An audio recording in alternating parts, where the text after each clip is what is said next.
Lauren Boebert recently made a complete fool out of herself when the House Oversight Committee conducted a hearing with the EPA. You'll notice she did not have a very good understanding of the subject matter at hand. She was unable to ask substantive questions because most of her questions were based on faulty premises, and overall, she just didn't look like a competent individual. I'm starting to wonder if her staff does these types of things on purpose, because this seems to be a common reoccurrence for Lauren Boebert. And how is it that we are still electing these type of people to our Congress? I don't care if you're Democrat or Republican. I would imagine that we all want competent individuals to represent our interests in government. So today's going to be a little bit different. Instead of looking at a whole bunch of clips, we're going to go ahead and look at this whole conversation.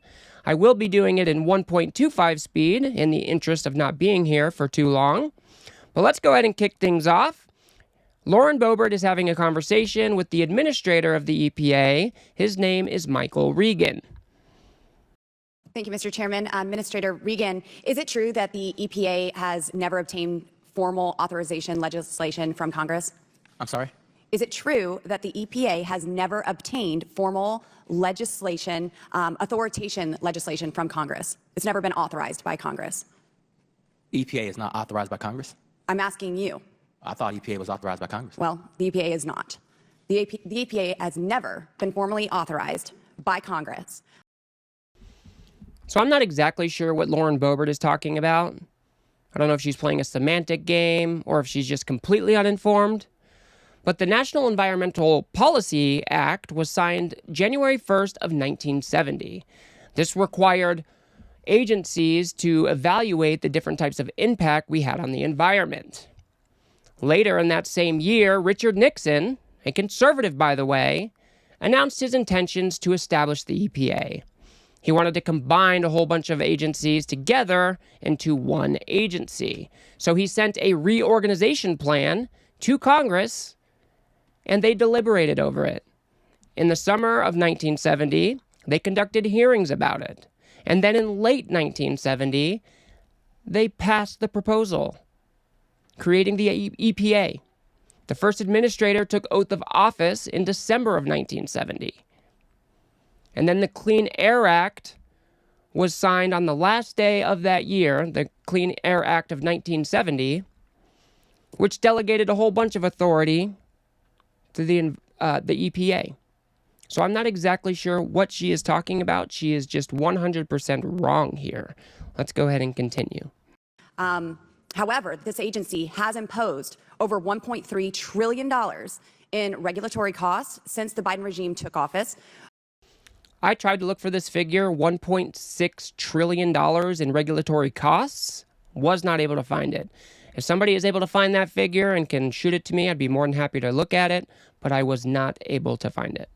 We authorize committees here in Congress to ensure that we have proper oversight and accountability in the functioning of the executive branch. And this process is extremely vital because often we see agencies abuse the separation of powers, creating rules and laws, regulations without consent of Congress. And we appropriate funds to agencies like the EPA and expect these tax dollars and this tax dollar funding to be used in accordance with the legislative priorities and comply with the oversight requirements. So, Mr. Regan, last month, the Supreme Court rightly overturned the Chevron doctrine, which the EPA relied on to support its very controversial and costly rulemakings. Since your agency has never been authorized by Congress and has since lost most legal standing, does your agency still plan to enable rogue bureaucrats to enact unconstitutional regulations?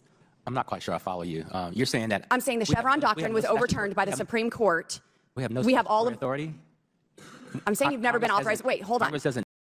Okay, let's just go ahead and clarify one thing real quick. What they are referring to is the Chevron deference or the Chevron doctrine. This was a case, the Loper case, was recently overturned this doctrine by the Supreme Court.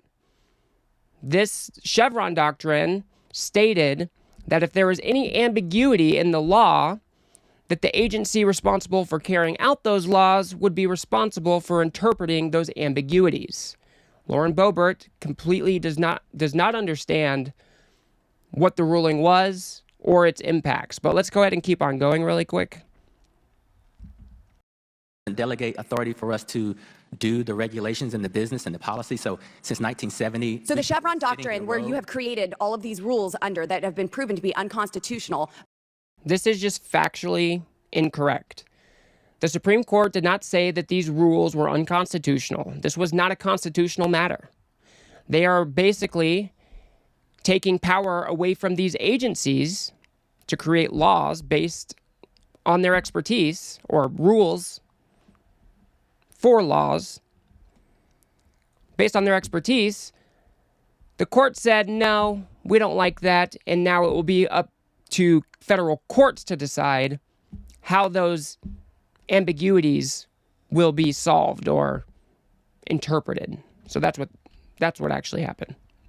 By the Supreme Court has been overruled. So now I'm asking, are your bureaucrats still going to implement these rulemaking processes? You do know Chevron is not just focused on EPA. So, but you are. So I'm asking about the EPA, and I'm asking about your rogue bureaucrats that have enacted these unconstitutional regulations. Are you going to repeal them? Are you going to continue to implement them, or are you going to stop altogether, since it's been overturned? do you understand the ruling? Do you understand the ruling of the Supreme Court? I do. And so your question is ill-formed. No. Mr. Regan is completely right here. The question is ill-formed because the Supreme Court did not say that all of these rules that were established under this doctrine needed to be overruled or overturned. That is just not what happened. So I really like that Mr. Regan is pointing that out here and pushing back. No, Will you be We're repealing? not going to stop. So you're going to unconstitutionally continue with these rulemakings? We're going to adhere to the Supreme Court and continue to So do which rulemakings are you going to roll back? We're going to adhere to the Supreme Court and continue to do our work in accordance to the Supreme Court. The Supreme Court. So which ones are you going to repeal? The Supreme Court didn't tell us to repeal anything. They have been deemed unconstitutional. I don't know how Lauren Boebert could come in here so sassy, so assertive, when she has a complete misunderstanding of what was actually said when the Supreme Court overruled the Chevron deference or overturned it. She has a complete lack of understanding of what is going on here. And Dan Goldman was able to point that out quite clearly. Let's go ahead and take a look at what he had to say. Wow. Mr. Regan, I don't want to spend too much time on this, but I would just like to clarify a few things for my colleague from Colorado.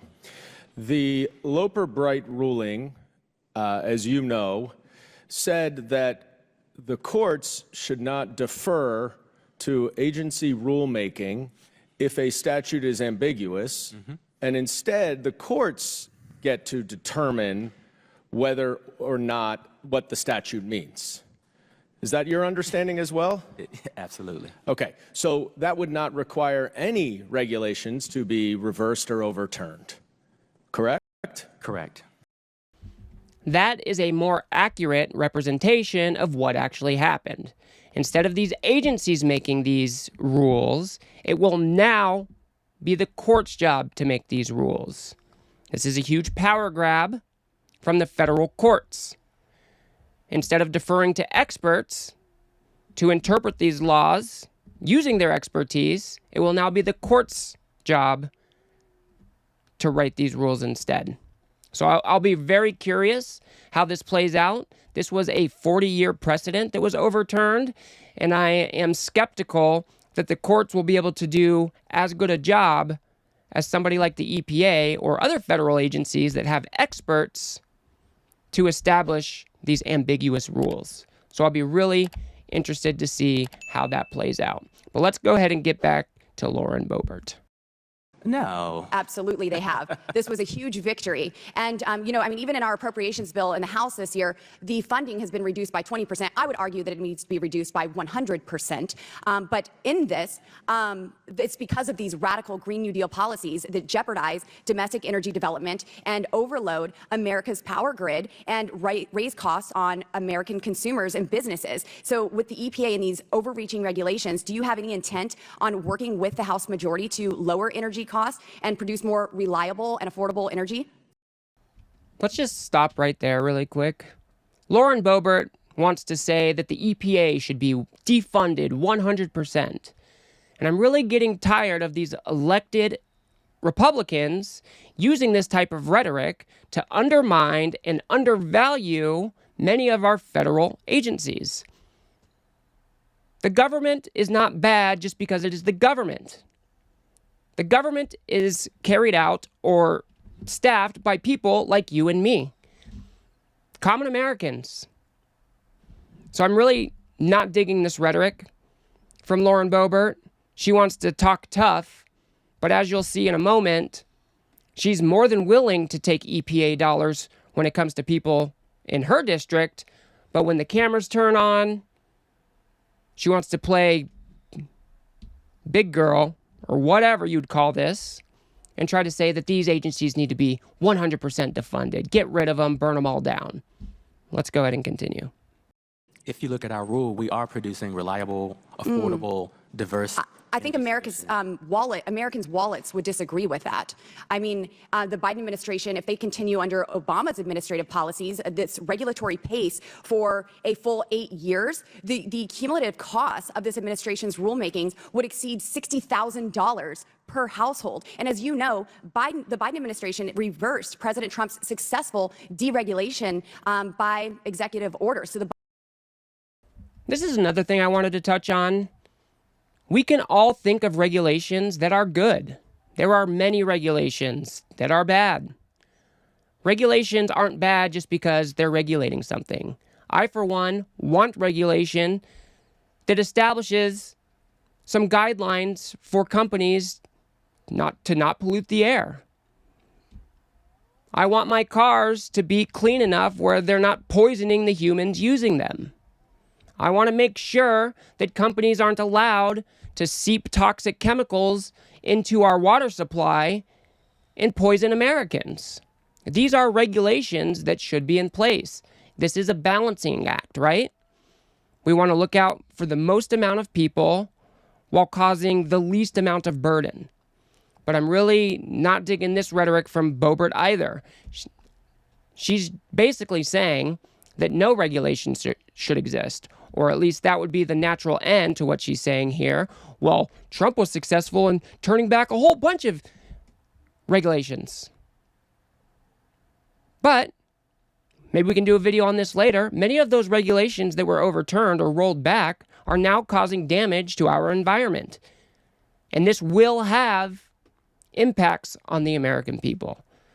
So we can't just think of regulations bad because they're regulations. If you want to pick out if you want to pick out different ones that you think are carried out wrong or don't make sense, I'm all for that. I'm sure we could all think of regulations that might be overburdensome and don't make sense in today's world. But to say that we need to roll back all regulations just because they don't like regulation is just ludicrous to me. And I'm really getting sick and tired of elected Republicans using this type of rhetoric to undermine much of the good that these agencies do. But let's go ahead and keep going. The Biden regime is on pace of increasing regulatory costs at a rate of $617 billion per year in just rulemaking that we are seeing is unconstitutional. Again, I don't know where these figures are coming from. I did a cursory search to see if I could figure out the different costs of these rules from the Biden administration, but I was not able to find anything. Maybe I will follow up later. It's just shocking. You spend so much time with our regional staff and regional administration and Region 8 and have such productive conversations about how we're doing things for your district and your state. And then you take this microphone and I've also seen the coal plants that have been decommissioned in my state. So in case you can't hear Michael Regan here, he is saying that you're more than willing to come work with my people to benefit people in your district, but then you turn the cameras on when the American people are listening and you want to say that we shouldn't exist. So I'm super glad that Mr. Regan is calling this stuff out right to Boebert's face. She's apparently triggered by it because her response has not been great, but let's keep going. But 100%, we should I've seen energy regulations that have regulated my district into poverty. You're spending time with my staff in your district. Of course I am. I have oversight over your staff, and I want them to answer. I want them to provide a service for the American people. Lauren Boebert is not meeting personally with the EPA to provide oversight.